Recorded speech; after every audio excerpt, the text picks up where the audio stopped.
Alright, I did pick up Gray Zone Warfare.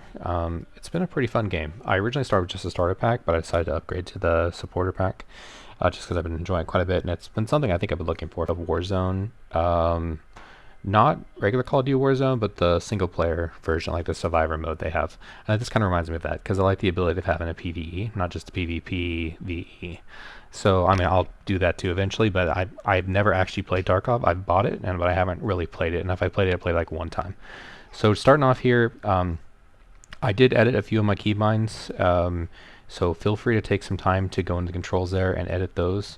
I did lose my first loadout on the chopper, so when you can call in the chopper, and we'll do that here in a bit, but being mindful that once you kind of leave this particular zone, if you get like DC'd or disconnected or whatever, it seems like, I mean, there's no way to save, as of right now, way to save your stuff. So I was able to get out with an AK, so my goal right now is to focus on using the AK as much as possible, or SKS, or whatever that isn't necessarily my NATO stuff. I just want to get a feel for the game, so feel free to take that as a tip if you'd like to do that as well. Now you will notice at first I thought, well, it just seems like these choppers come in randomly, but that's not the case. You need to go to your maps here, and you actually can call in to whichever the LZs you have unlocked. I think you start with just these two, but later on I think you can unlock more. You can also transport between the LZs, but anyways, just started off, go in here and select an LZ, and then from there you can get started with heading into the mission. Now the first thing you're going to notice if you're in the PvE mode is that you're going to run into other players, but you can't actually hurt the other players. So you can see here I'm just laying into, actually we end up laying into each other a bit here. So this is a good area to, like, PvE seems like it's a good way to get gear as well, but it's also just a good way to get used to the game and some of the mechanics. So when you're in PvE, just know that you can't hurt fellow teammates, so at least in that regard, it makes it a little bit better for you. They can't team kill you and just take your stuff, and you're not able to necessarily kill them, so it just makes a good opportunity for you to, again, it's a good practice area, I think. Now for the next tip, I was kind of playing in menus a bit here and I wasn't paying attention. You have to watch out for these choppers, but this gave me a good point. If you're playing the PvE or your enemy map, right, if you die, you can actually go back and get your stuff. So here I mess around, I'm playing kind of with my inventory, and I got hit by a chopper because I wasn't paying attention.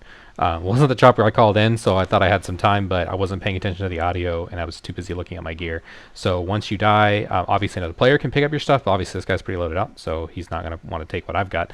So just get there quickly and recover your body. If you're out in the world, die somewhere, like keep track of a landmark and just go back and try to get your body. So no harm, no foul. If you can get to it, get back to your body. Now, if you do die a second time, that body will remain, you lose the first body. You could, supposedly, you can just dump all this stuff on the ground there. So if you want to do that instead, in case, if you have a teammate or something like that, you can have them dump your stuff there. That way it should persist upon the next death if it's the spot's too spicy or something like that.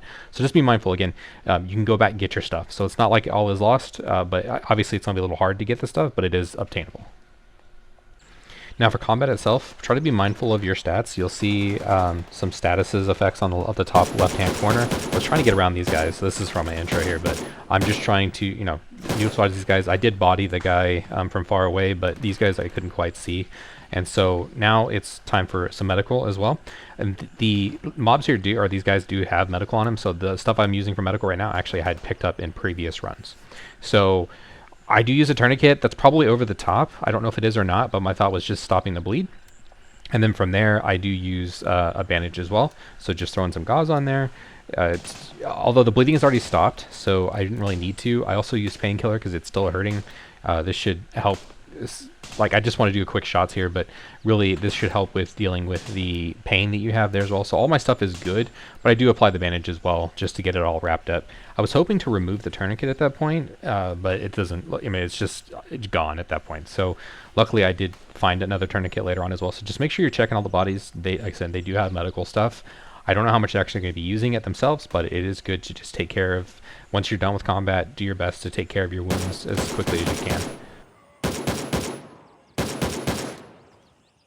So after combat's done, go ahead and work on your loot. Be mindful always of what's in your stash box, because that's what you can actually retain after you die. So that's the first thing I really want to prio. And so I can see here is a tourniquet, so I'm going to want to have to prio that because I did use my tourniquet in this particular gunfight. So first I got my magazines here, but I see that tourniquet right away, and that's definitely something I want to snatch and maintain. Same thing with the magazine. Ideally, I leave with the AK. If not, at least I can keep magazine for another time. And that's it. Grab what you need and head on. Go continue looting the bodies if you want to. Otherwise, you can work on Exfil. I'm going to work on Exfilling here, so we'll discuss that next. So Exfil is pretty easy. The locations are already marked. They're the same ones that you got in. So I have a waypoint set up here, but all you're going to do is click on the main camp. Make sure you're not clicking on a player there. If you need to zoom in, you can use your mouse wheel and just call in for an Exfil. At this point, it's going to then send a chopper to the closest landing site, the LZ that you're next to. So I usually call it pretty close in. I mean, I was still, like I said, this is early gameplay footage for me. I just started playing today. So I just trying to think of tips that are helpful that I would have found useful just for other people, because people are just now getting into the game, getting off work. So hopefully these are helpful for everybody. But yeah, just get towards an LZ on your way there. You get about it gives you about a minute and a half. So just think about timing there and sprinting and whatnot.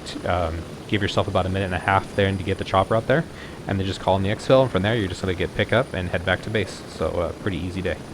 Lastly, inventory and the vendors and the tasks. So once you're done with a run, I was going to say a mission, but a run, feel free to take out whatever you want to save. At this point, I want to save this AK. I think I'm going to run the VZ next, or the little CZ. This is a VZ61, a little old CZ pistol. That's pretty sweet, little submachine gun. Predecessor to the Scorpion. I think that actually is still called the Scorpion. At any rate, yeah. So just set up your loot for the next go around. Feel free to do any vendoring if you want to do any vendoring, but I'm just going to keep everything I have for now, just to get a good little supply going. I was able to find a grenade as well that run, so which is kind of nice, but I'll save it for another day. Yeah, so I was going to actively look for the vendors. We don't need to really. Just at the top tags here, you got the vendors, but there's also a task sub-menu besides just vendoring with them. So all you want to do is just go in here, take a look at what tasks they have, and just accept them. I went ahead and I just picked up, I was reading through here a little bit, the first recon mission here, taking a look at what has to be done. But all you want to do, and it has the coordinates in there. I think that's just the coordinates that it's indicating. So it's just giving the general area, that 201, 164. Unless you find the water tower, it'll mark it on the actual map. I do try to hand over the meds, but I don't really have them yet. So anyways, and it also tells you the rewards, but just go in here, take a look at each of the vendors, go through each one, pick up their tasks, and then you can start working on those particular missions and get those rewards that they're showing there, as well as increase your rep. And there is kind of a leveling system as well, a rank up system that you can see XP wise in the top right corner. Yeah. That's pretty much it. Thank you for taking time to watch the video. I'd like to continue to do more content for this particular game and other games in general, but thanks for watching.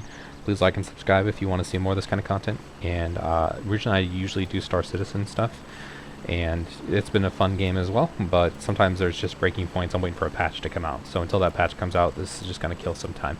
Thanks y'all for watching. See you next time.